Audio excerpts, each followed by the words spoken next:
안녕하세요. 오늘도 서연살롱을 찾아주셔서 감사합니다. 저는 40대 중반의 여성이에요. 저한테는 초등학교에 다니는 딸이 있고 저는 그 딸을 혼자 키우고 있는 싱글맘이에요. 남편과는 아이가 학교에 들어가기 전에 이혼했어요. 아이까지 있는데 왜 이혼을 한 건지 좀 참고 살지. 그렇게 생각하시는 분들도 계실 것 같아요. 하지만 저는 아이를 잘 키우기 위해서는 이혼을 하는 게 낫겠다고 판단을 하게 됐어요. 제가 그렇게 생각하게 된 건 남편이 지나치게 시댁만 챙기고 저와 아이까지도 시댁을 위해 희생해야 한다고 강요했기 때문이에요. 솔직히 남편과 연애를 할 때에는 그 정도인 줄은 꿈에도 몰랐어요. 그저 남편이 자기 가족을 엄청 챙기는 사람이라고 여겼죠. 그렇게 자상하고 식구 챙기기를 우선하는 남자라면 결혼해서 나랑 자식한테도 그러겠구나 하고 생각했었어요. 하지만 결혼하고 시간이 갈수록 제 생각이 틀렸다는 것만 점점 드러나게 됐어요. 시부모님은 꽤 큰 레스토랑을 운영하고 있었고 시누이는 거기서 매니저로 일을 하고 있었어요. 남편은 저와 같은 회사를 다니다가 저랑 사내 연애를 하게 된 거였고요. 시부모님은 아들은 크면 여자 말이나 듣고 결혼하면 안부 전화도 제대로 안 한다며 무조건 딸이 최고라고 하는 분들이에요. 나이 드신 분들이 아들만 챙기는 걸 많이 봤던 저는 그렇게 생각하는 게 좀 신기하기도 했어요. 근데 정혁 씨는 웬만한 딸 못지않게 부모님 챙기는 거 아니야? 나는 우리 엄마 아빠한테 그렇게까지 안 해. 아무래도 정혁 씨한테 더 잘해줘야 될 것 같은데? 라고 제가 농담처럼 말해도 남편은 웃지도 않고 이렇게 말하곤 했어요. 아니야, 내가 잘해야지. 아들이 돼서 더 잘해야 되는데. 안 그러면 부모님이 섭섭해 하실 거야. 저는 그런 남편이 이해가 잘 안 됐는데 남편이 하는 말을 가만히 들어보면 아주 어릴 때부터 그런 식으로 교육을 받았더라고요. 그러니 남편은 그게 머릿속에 박혀서 자기가 아무리 잘하고 있어도 잘한다고 생각하지 못했고 어떻게든 인정받으려 아등바등했어요. 저는 그런 남편이 안쓰럽고 딱하기까지 해서 길을 살려주려고 더 잘해주려고 노력했어요. 그래도 시댁에 가면 눈에 보이게 차별하는 시부모님은 저도 견디기 힘들었어요. 아, 우리 정원이 이번에 차 바꿔줘야 되는데 일하느라 좀 힘들어. 너도 네 시누이 잘 보살펴야 된다. 우리는 아들, 딸 그런 거 상관 안 해. 일단 첫째가 잘 돼야 모든 게 잘 되거든. 네가 복 받고 싶으면 신우한테 잘해라. 시어머니가 아무렇지 않게 저렇게 말한들 저한테는 통할 리가 없었어요. 아들, 딸은 구별 안 한다면서 첫째니까 무조건 더 잘 돼야 집안이 잘 되고 우리도 복을 받는다니. 그런 말은 좀 아니잖아요. 하지만 남편은 하도 어릴 때부터 그렇게 자라서인지 늘 부모님과 시누이 말이라면 설설 키고 잘하려고 애를 썼어요. 사람이 너무 저자세로 나오면 무시한다는 말 있잖아요. 그게 부모 자식 간이라도 다르지 않은 것 같아요. 남편은 시댁에 하나뿐인 아들인데도 늘 무시당하기 일쑤였고 덩달아 저까지 천덕꾸러기 취급을 받았어요. 거기다 저희 친정이 지방에서 농장을 한다고 시댁에서는 결혼할 때부터 저를 별로 안 좋아했거든요. 이런저런 이유가 겹쳐서 저 역시 거의 일꾼처럼 대했어요. 너 이번 주말 우리 집에서 네 시아버지 모임 있는 거 기억은 하고 있니? 알고 있으면 미리 음식할 거 주문도 해놓고 몇 시에 오겠다 얘기는 해야 되지 않겠어? 우리 보고 네가 언제 오는지 마냥 기다리라는 소리야? 이런 식으로 툭 하면 트집을 잡았고 제가 돈 들여서 음식 재료며 과일에 술, 음료수까지 다 사고 아침부터 가서 뼈 빠지게 일을 해도 저는 시부모님 지인들한테 며느리라고 제대로 소개해주는 적도 없었어요. 그런데 정말 웃긴 건 이럴 때 남편의 태도였어요. 저는 남편도 똑같이 부당한 대접을 받으니 저를 이해하고 위로라도 해줄 줄 알았죠. 하지만 남편은 이럴 때에는 마치 자기도 시댁과 한 몸인 것처럼 저를 무시하는 말을 서슴지 않았어요. 미정아, 니네 집 별 볼 일 없는 거 사실이잖아. 엄마가 틀릴 만한 것도 아닌데 뭘 그렇게 섭섭하다고 그래. 너 같으면 시골에서 손바닥만한 채소밭 가꾸시는 사돈 친구들한테 얘기하고 싶겠어? 그런 것까지 뭐라고 하지 좀 마. 그래? 정혁 씨는 어떻게 그렇게 부끄러운 집 딸인 나랑 결혼했어? 더 나은 집 딸하고 결혼했으면 그래도 지금보다는 부모님한테 인정받았을 텐데? 왜? 그런 집 딸은 사귈 자신 없었나 보지? 지금 나한테 빈정대는 거야? 우리 부모님 때문에 기분 나쁘다고 나한테 이러는 거냐고. 정혁 씨야말로 우리 집이랑 나까지 우습게 보는 게 어이없어. 내가 틀린 말 한 것도 아닌데 왜 발끈해? 나보고는 발끈하지 말라면서 정혁 씨는 왜 그러냐고. 이런 식의 다툼이 큰 싸움으로 번지기도 했고 저와 남편의 사이도 점점 불편해져 갔어요. 한 번은 친정에서 채소들을 특상품으로만 시댁에 보낸 적이 있었어요. 그걸 받은 시어머니는 득달같이 저한테 전화를 했더군요. 니네 집에서 채소들을 잔뜩 보내왔는데 이거 누가 다 먹어? 이렇게 대책 없이 많이 보내기만 하면 무조건 좋아할 거라고 생각하셨나 봐. 하여간 사돈어른들 생각 없으신 건 알아줘야겠다. 그리고 우리 정은이네는 안 받았다고 하는데 사돈 양반들은 왜 우리 정은이 챙기는 걸 매번 까먹으시는 거니? 혹시 치매 진단 이런 거 받으신 건 아니지? 어머니, 그건 아니죠. 어머니한테 보내면 형님 댁에도 보낼 거라고 생각하셨겠죠. 이렇게 남의 손 두 번 가게 하는 게 무슨 선물이야. 이런 건 도리가 아니지. 그리고 이런 푸성기 좀 그만 보내시라고 네가 잘 말씀드려. 우리는 아무 데서나 나오는 거 안 먹어. 다 땡땡백화점 식품관에서만 사온다고. 저희 채소도 좋은 대로 다 들어가는 거예요. 품질이나 맛은 걱정 안 하셔도 돼요. 해봐라. 니네 부모님이 뭘 안다고 대단한 채소를 키우겠어? 아무튼 됐으니까 다음부터는 보내지 말라고 전해라.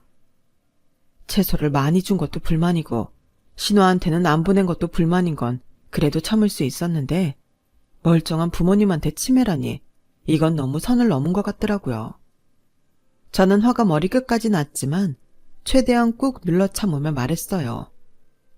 못 드시겠으면 저 주세요, 어머니. 제가 가지러 갈게요. 그리고 형님도 어머니가 그렇게 못 믿으시는 채소 어떻게 드시겠어요? 그냥 저 다 주세요. 먹든지 버리든지 알아서 할게요. 어머, 너 지금 기분 나쁘다고 시위하는 거니? 아무리 저희 친정이 어머니 눈에 안 찬다고 해도 멀쩡히 건강하신 분들한테 치매냐는 말씀을 하시는 건 아닌 것 같아요. 저희 부모님 그런 말씀 들으면서까지 선물 보내실 만큼 아쉬운 분들 아니세요. 솔직히 어머니도 저희 부모님이랑 나이대 같은데 아무리 상대가 마음에 안 들어도 어머님한테 치매라고 말하면 어머니는 기분 어떠시겠어요? 제가 지금 가지러 갈 테니 그대로 그냥 주세요. 제가 평소와 달리 워낙 강하게 나오니 시어머니는 더 이상 말을 못했고 저는 바로 시댁으로 가서 채소를 가져왔어요. 그런데도 남편은 오히려 저를 몰아세우더라고요. 아니, 엄마가 지나가는 말로 한 걸 뭐 그렇게 곤두세우고 그래? 엄마가 얼마나 무안했겠어. 미정이 너는 가만 보면 니네 부모님밖에 안중에 없더라. 그게 정혁 씨가 할 소리는 아니지. 자기네 식구밖에 보이는 거 없어서 자기 아들 병원 가는 것도 내팽개친 게 누군데 그래?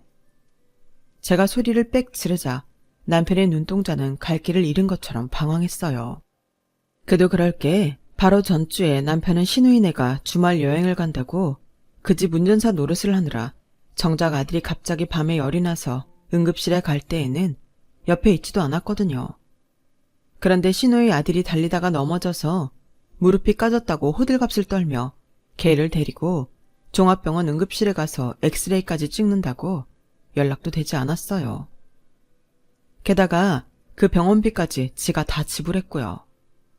저는 아이가 갑자기 고열이 나서 어쩔 줄 몰라 발을 동동 구르고 난리가 났었는데 말이죠. 이러니 저는 남편을 안타깝게 생각했던 마음조차 사라졌고 이 사람이 나랑 우리 아이를 뭐라고 생각하는지 이 집의 가장은 맞는지 갈수록 불신만 커져갔어요. 부모한테도 누나한테도 아무리 잘하고 자기 돈 다 갖다 바쳐도 찬밥 신세 면하지 못했던 그 사람이 딱 하고 안 돼서서 어릴 때부터 아주 단단히 세뇌가 돼서 뭐든 그들에게 맞춰주려고만 하는 그 사람을 나라도 잘해줘야지 했었는데 오히려 자기가 자기 식구들 부모가 지한테 하듯 하는 걸 보니 제 마음이 떠나는 건 인지상정이었다고 생각해요. 그러다가 정말 기가 막힌 사건이 터지게 됐어요. 신우이 생일을 하루 앞둔 날이었는데 친정엄마가 갑자기 응급실에 실려갔다는 거였어요. 위궤양 때문에 천공이 생긴 게 원인이 돼서 복막염으로 번져서 수술에 들어간다고 하더라고요. 저는 엄마가 잘못되실까봐 정신을 간신히 붙잡고 남편한테 바로 가보겠다고 했어요. 엄마 지금 수술 들어가신대.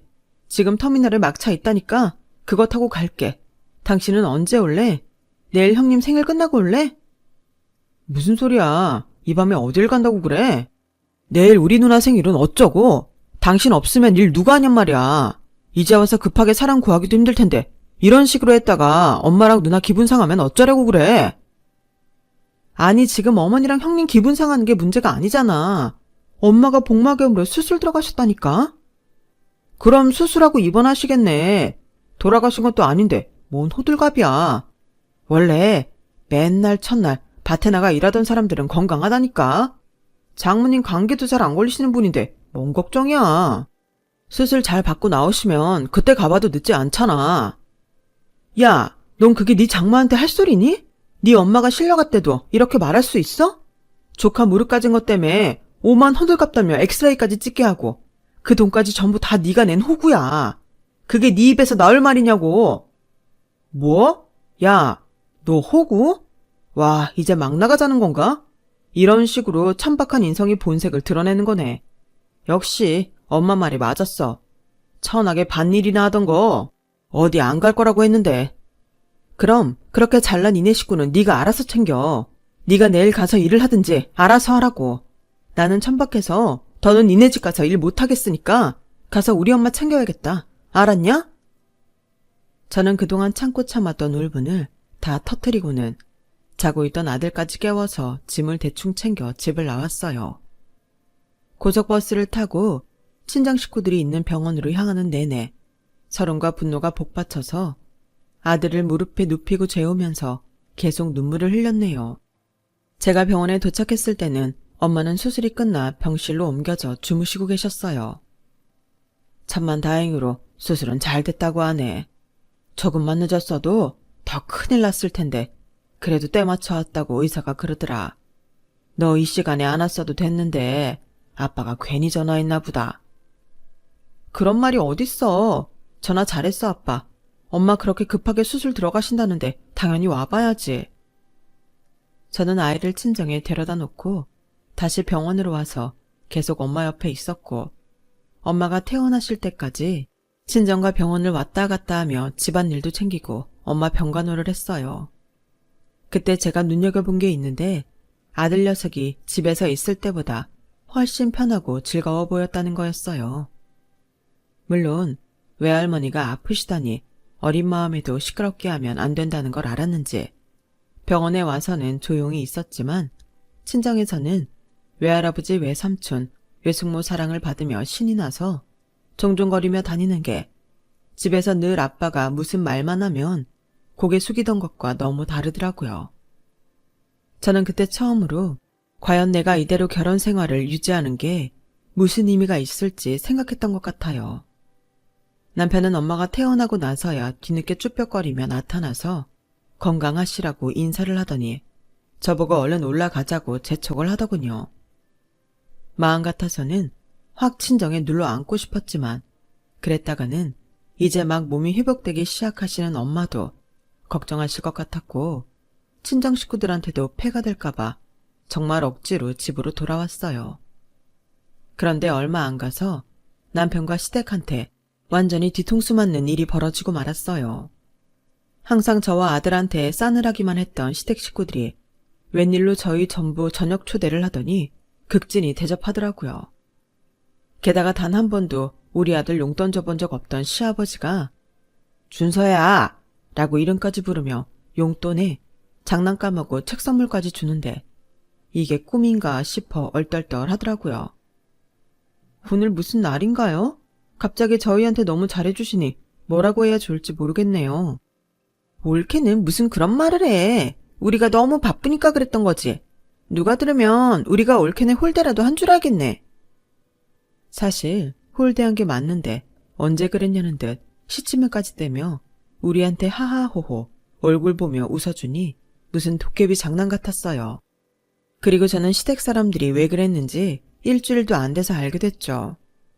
시댁 레스토랑 운영이 어려워져서 자금을 빌리는 것도 힘들어지니까 남편이 저희 집을 담보로 은행에서 대출을 받아 시부모님한테 줬던 거였어요.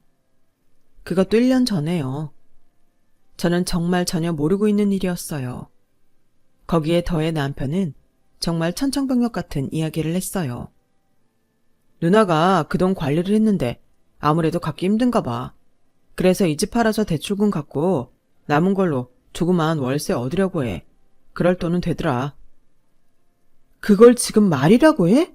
나 모르게 이 집 담보로 대출 받아 전부 바치고 그 돈도 못 갚겠다고 해서 대출 갚으려고 이 집을 팔았다고? 대출금 어차피 당신이 매달 갖고 있었으면 그렇게 해도 될 텐데 왜 그런 일을 벌인 거야? 제가 꼬치꼬치 캐물으니 남편이 실토하는데 저는 정말 혈압이 올라 쓰러질 뻔했어요. 신우이 남편이 실직을 해서 몇 개월째 백수인데 신우는 더 큰 아파트로 이사간다고 계약을 했다는 거였어요. 아니, 자기가 일하는 부모님 레스토랑도 힘들고 남편도 백수가 돼서 언제 재취업될지 모르는 마당에 더 큰 아파트로 이사를 간다니. 그것도 정신 나간 거지만 그 돈을 대주겠다고 아파트까지 판 남편은 더 미친 것 같았어요. 여기 파니까 누나 돈 딱 빌려주고 우리 월세 보증금 되더라고. 그래도 그동안 이 아파트가 오르긴 했네. 당신, 나는 정말 이해가 안 되는데 우리를 뭐라고 생각해? 앞으로 우리 준서 돈 들어갈 날만 있어. 그리고 애를 더 좋은 환경에서 키워야겠다는 생각 못 하는 거야? 애가 어린이집에서 월세 산다고 차별이라도 받으면 어떡하라고. 솔직히 이런 생각하면 나도 나쁜 사람이지만 현실에서 그런 이야기를 너무 많이 듣고 보니까 우리 애만큼은 좋은 환경에서 잘 키우고 싶었어. 뭐 대단히 좋은 환경까지는 아니어도 여기서 계속 살면 남들만큼은 하고 살 수 있었는데 이게 뭐야? 왜 하루아침에 우리를 이렇게 비참하게 만들어? 월세가 그렇게 싫으면 장인어른한테 좀 도와달라고 해. 니네 부모님은 빚진 것도 없고 사업하느라 모험할 일도 없잖아. 이 인간아, 농사는 뭐 그냥 되는 건 줄 알아? 일은 네가 저지르고 왜 우리 부모님한테 책임지라는 거야? 저는 너무 화가 나서 소리를 빽 질렀어요. 제정신일 수가 없었죠. 남편은 그럼에도 오히려 저를 비난하고 친정 부모님까지 이기적인 사람으로 몰더라고요. 아니, 장인 장모님이 자기 딸내 어려울 때 도와주지도 않는 게 말이 되나? 우리 부모님은 돈 때문에 잠도 잘 못 주무실 텐데 당신 부모님은 그런 것도 아니면서 돈 한 푼 안 내놓으시면 안 되지. 이런 건 당신이 나서서 우리 시댁 좀 도와달라, 우리 집 좀 해달라 그래야 되는 거 아니야? 어떻게 당신은 당신 친정만 챙겨? 우리는 당신 가족으로 생각도 안 하는 거지? 방귀 낀 놈이 성낸다고 하더니 딱 그 꼴이네. 그 말을 당신이 나한테 해? 진짜 양심 없구나. 그렇게 저희는 대판 싸웠고 며칠 동안 서로 한마디도 하지 않았어요. 그런데 갑자기 오빠한테서 전화가 왔더라고요. 오빠와 통화를 한 저는 정말 입을 다물 수가 없었어요. 어떻게 돈 문제는 잘 해결됐어? 매제가 전화와서 니네 갑자기 이사가게 됐는데 돈이 모자라는데 나한테 도와줄 수 없겠냐고 하도 사정사정해서 내가 엄마 아버지 모르게 그냥 1억 넣어줬어.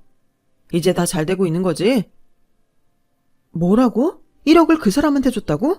언제 그랬는데? 너 미정이 모르고 있었던 거야? 매제는 네가 미안해서 말 못하겠다고 했다던데. 그래서 네가 매제한테 얘기 좀 해달랬다고 그러더라고. 저는 그 이야기를 듣고도 화를 참을 수가 없었는데 집에 온 남편은 제가 따지기도 전에 정말 개소리를 짓거리더라고요. 와, 당신도 그렇고 장인 장모님도 그렇고 지독하다 지독해. 형님이 바로 1억 보내주는 거 보고 알았잖아. 돈이 그렇게 있으면서 여태까지 없는 척하고 살았다 이거 아니야? 어쩌면 사람들이 그렇게 지독해? 당신은 더한 사람이고 말이야. 우리 부모님 정도 인격이 되니까 당신이나 당신 집안 참아준 건데 돈을 꽁꽁 꽁쳐놓고 입 딱 닫고 있었네. 와, 나 진짜 어이가 없어. 너 진짜 사고회로 이상하게 돌아간다. 김정혁 씨, 너무 어릴 때부터 찬밥덩이로 살다 보니 생각하는 것까지 삐뚤어진 거 진작에 알고 있었지만 그래도 나쁜 사람은 아니라고 생각했는데 뭐가 어째? 우리 친정에서 돈 받아 먹은 것도 모자라서 감히 우리 부모님까지 모욕을 해? 너 두고 봐, 내가 어떻게 하는지. 하, 두고 보자는 사람 제일 안 무서운 건 아나 몰라? 네가 대체 뭘 어떻게 할 수 있는데? 그래, 그게 뭔지 나도 기대하고 있을게. 그 인간은 저한테는 막말을 퍼붓고 뒤로는 다시 친정 부모님한테 전화를 해서 우리 형편이 어려워졌다며 우는 소리를 했더라고요. 예, 김서방 말이다 사실이니? 니네 아파트도 팔고 월세 가게 생겨서 네 오빠가 1억 해줬다며. 그러지 말고 아빠가 세 주고 있는 아파트에 들어가지 그래. 니네 집에서 얼마 멀지도 않은 데라 이사하기도 쉬울 테고. 아빠가 그렇게 하라고 하시는데 아님 아파트 하나 사줄까?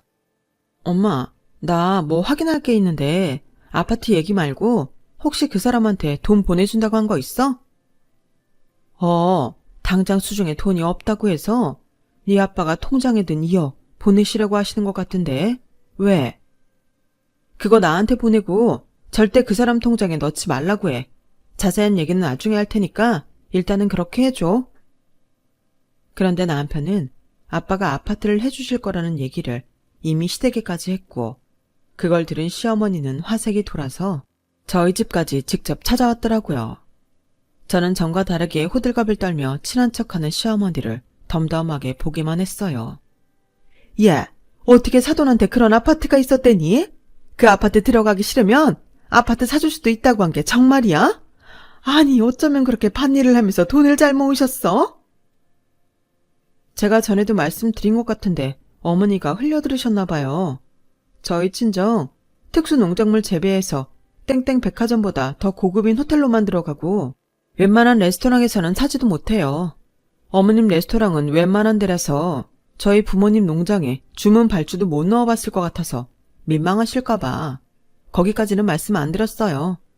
그러니까 잘 사는 동네에서 겉만 번지르르한 레스토랑 하다가 빚만 지는 사람들하고 다르게 그냥 밭일이 아니라 친환경에 최첨단 시스템으로 고급 특수작물만 기르시고 쓸데없는 사치 안 부리시니까 돈 모으신 거예요. 아무리 말씀드려도 귀에 들어오지도 않으셨죠? 뭐라고? 너 지금 뭐라고 했어? 내가 잠깐 딴 생각했나 봐. 제대로 못 들었네? 별로 중요한 말은 아니지? 시어머니는 자기가 생각해도 민망한지 얼굴이 빨개져서는 되도 않는 표명을 해대더군요. 그래서 말이야, 정혁이가 우리 정은이네 가려고 한 아파트보다 사돈 어르신이 해주신다는 아파트가 더 좋다고 거기로 가라고 하더라고. 그래서 지금 우리 정은이 신나서 이사 준비하고 있지 않니? 아, 네가 아주 이제야 신우 대접하는데 한몫하는구나 싶어서 어찌나 대견한지 모르겠다. 이사 준비를 하세요? 저희 아빠가 해주신다는 그 아파트로요? 아, 그랬군요. 그게 언제인데요? 저는 신우가 이사를 하겠다는 날짜를 알아낸 후에 말없이 혼자 이혼 소송 준비를 했어요. 물론 남편한테도 말하지 않았죠.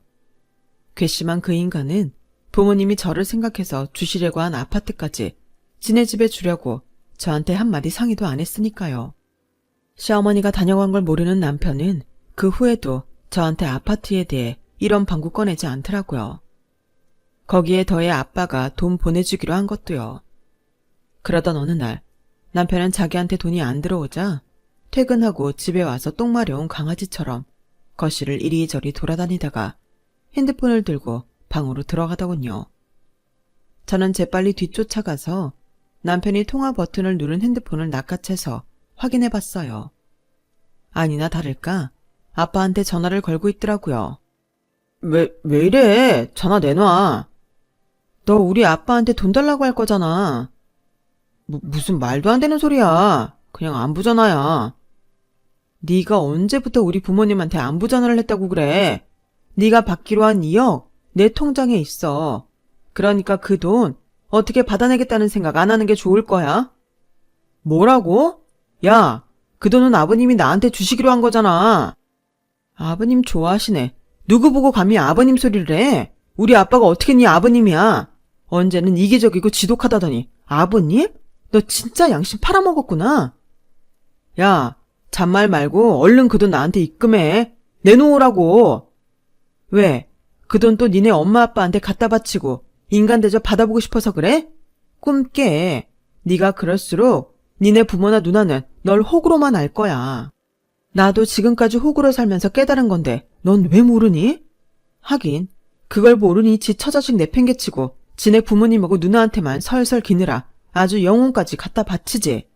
미안한데 이제 나는 그 호구짓에서 빼줘. 우리 준서도. 뭐? 너 지금 무슨 소리 하는 거야?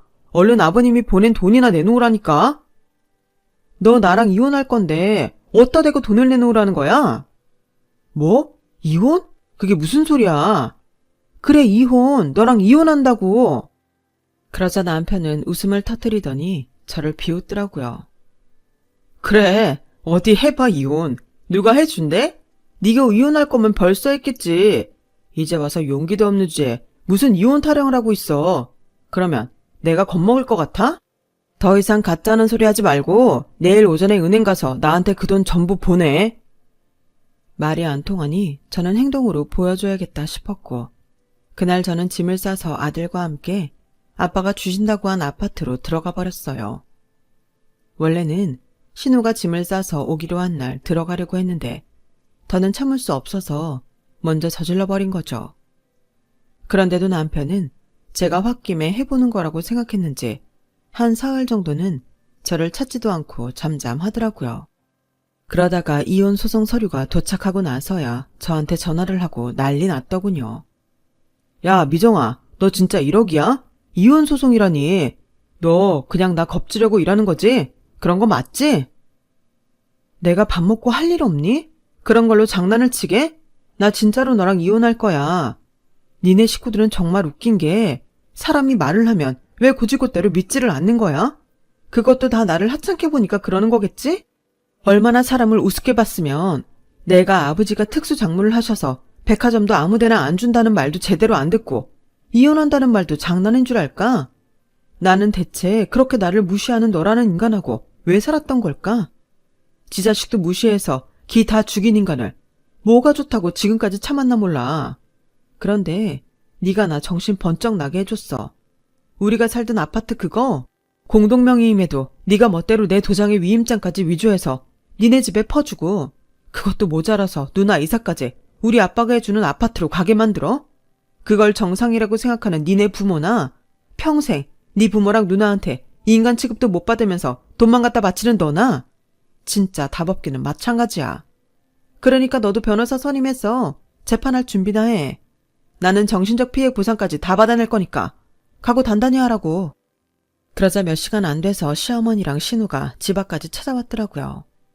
아파트 현관 밖에서 저희 집 호수를 계속 누르는 신우와 시어머니를 저는 1층 로비에 있는 직원들한테 절대 안으로 들이지 말라고 신신당부했죠. 그러자 저한테 계속 전화를 하고 문자를 보내며 아주 우는 소리를 하더라고요. 시간이 좀 지난 후에 저는 1층으로 내려왔고 아파트 현관 밖으로 나가서 두 사람을 만났어요.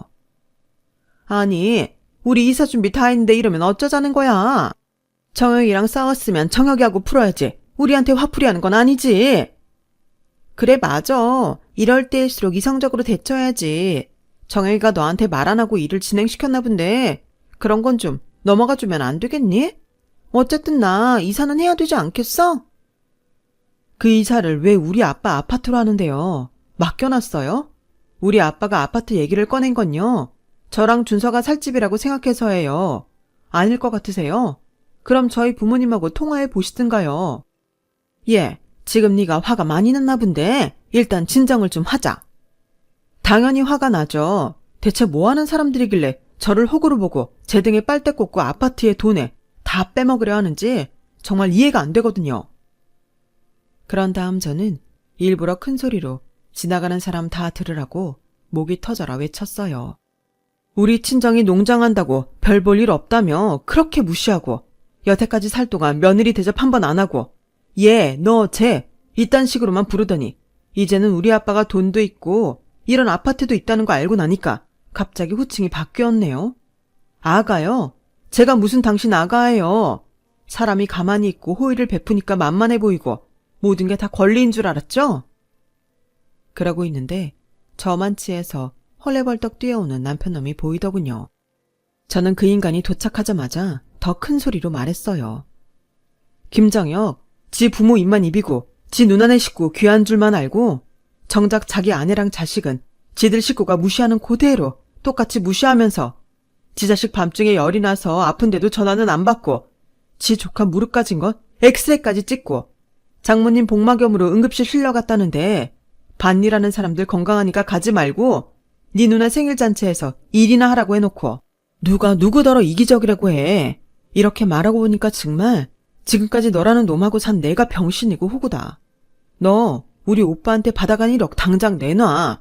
안 그러면 나 너 고소하고 네 월급 다달이 빼갈 테니까 그런 줄 알아. 그리고 앞으로 네 부모랑 누나한테 호구 노릇 하고 싶으면 네 능력만큼만 해. 왜 남의 집 재산까지 다 털어서 니네 식구한테 주는 건데 남의 돈은 돈도 아니냐? 그러자 지나가는 사람들하고 아파트 경비 직원들까지 나와서 저희를 보며 수근거렸고 남편과 시어머니 그리고 시누이는 사람들 눈초리가 신경 쓰였는지 더 이상 별말하지 않고 꽁무니가 빠져라 지들 집으로 돌아갔어요. 저는 다음날 다시 짐을 싸서 아들과 함께 친정으로 돌아왔어요. 남편은 제가 아파트에도 없고 친정으로 가버린 걸 알고는 그때야 큰일 났다고 생각했는지 친정 근처까지 와서 저를 기다리더라고요. 그러더니 아주 착한 척을 하며 생쇼를 하더군요. 내가 당신 기분을 너무 몰라줬던 것 같아. 당신이 준서 데리고 나가버리니까 집이 집 같지도 않네. 우리 준서 이런 데에서 지내본 적도 없을 텐데 힘들 거 아냐. 아이를 생각해서라도 당신이 이러면 안 되잖아. 내가 미우면 나만 미워해. 다른 사람들까지 불편하게 하지 말자. 저는 이 인간이 이렇게까지 남한테 잘못을 떠넘기기까지 할 만큼 교활하다는 걸 전에는 미처 몰랐어요. 열이 받은 제가 남편한테 한 소리 하려고 할 때였어요. 그때 갑자기 누가 다다다 뛰어오더니 남편의 무릎팍을 팍 치고는 제 뒤로 숨는 거였어요. 바로 우리 아들이었어요. 아빠, 왜 엄마 괴롭혀? 난 여기 너무 좋은데 왜 그런 식으로 말해?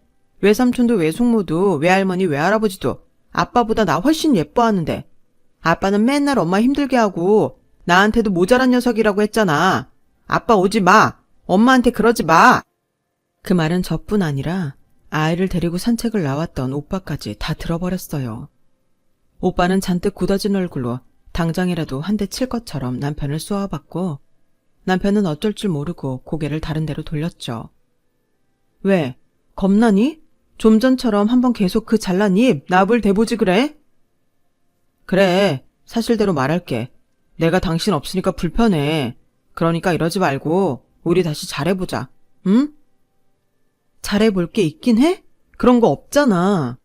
그리고 너 나 없어도 니네 피부치들만 있으면 되는 인간이야. 네가 지금까지 보여준 게 그거잖아. 오죽하면 준서가 저런 말을 다 하겠어. 어린 제가 뭘 한다고 그런 말을 하겠냐고. 그만큼 너는 아빠 자격이 없다는 뜻이야. 더는 와서 소란 피우지 말고 법정에서나 보자고. 네 얼굴 다시는 보고 싶지 않으니까. 알겠어? 그래도 가지 않고 우리 부모님한테 사정을 설명하겠다며 억지를 부리던 남편은 결국 오빠에게 떠밀리다가 새언니가 신고한 동네 경찰들한테 끌려서 파출소 신세까지 졌네요. 정말 마지막까지 정직하지 못하고 추한 모습만 보인 남편은 법정에서도 저와 이혼 못한다고 소란을 피우다가 쫓겨나기까지 했고 시어머니와 시아버지는 저희 부모님한테 제발 저를 설득해달라고 했다가 오히려 엄마한테 한 소리 듣기까지 했어요. 저희도 사돈이 우리의 마뜩치 않아 하는 건 알고 있었어요. 그래도 잘 살아보려고 애쓰는 딸이 안쓰러워서 저희 나름대로 노력하느라 채소도 보내고 했는데 그것도 타박했다는 건 제가 이제야 알았네요. 왜 미정이가 더 이상 보내지 말라고 했는지 그 진실을 지금에서야 알았어요. 우리 애랑 춘서가 대체 뭘 잘못했다고 그렇게까지 무시하셨나요? 그래놓고 이제 와서 우리한테 애를 설득하라고요? 참 무서운 양반들하고 저희가 엮였었네요. 이제 그만 마음에 안 차는 우리 애들 놔주시고 그쪽 마음에 쏙 들고 돈도 다 갖다 바칠 새며느리 찾으세요. 그걸로 마지막으로 저희와 시댁 그리고 남편과의 대화는 끝이 났어요. 남편은 이혼 소송에서 져서 저한테 위자료와 오빠한테 빌린 돈 그리고 저와 아들에 대한 정신적 피해 보상까지 해줘야 했어요. 게다가 아이가 아빠와는 절대 보고 싶지 않다고 해서 남편은 아이가 원할 때까지 만날 수도 없게 됐죠. 그 후 저는 아빠가 비워두신 그 아파트에 아들과 들어가서 살게 됐어요. 부모님이 저희 생활은 걱정하지 말라고 하셨지만 저는 부모님께 기대기만 할 생각은 없었어요. 그래서 다니던 회사도 더 열심히 다녀서 승진도 했고 위자료로 받은 돈도 이리저리 쪼개서 투자도 하고 적금도 들었죠. 그렇게 시간이 지나고 아이는 학교에 들어갔고 저도 지금 회사 생활 잘하며 아이 돌보고 그렇게 살고 있답니다. 아이는 남편과 이혼한 후 오히려 더 자신감도 붙고 자존감도 올라가 훨씬 밝아졌어요.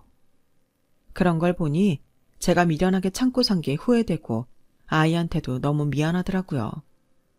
이제는 돈 뜯길 시댁도 없어서 여유가 생겨서 제 취미 생활도 하고 아이하고 자주 여행도 다닌답니다. 물론 부모님도 자주 찾아뵙고 있고요. 부모님도 오빠 식구도 우리 아이를 너무 예뻐해줘서 아이가 외갓집 가는 걸 굉장히 좋아해요. 저는 이만큼 아이가 아빠를 찾지 않고 사는 것만도 다행이라고 생각하며 매일 감사히 살아가려고요. 제 이야기는 여기까지예요. 들어주신 모든 분들 행복하시고 늘 건강하세요. 여러분, 사연 댓글에 응원과 현명한 조언 부탁드려요. 좋아요와 구독은 저에게 큰 힘이 됩니다. 오늘도 좋은 일 가득하세요.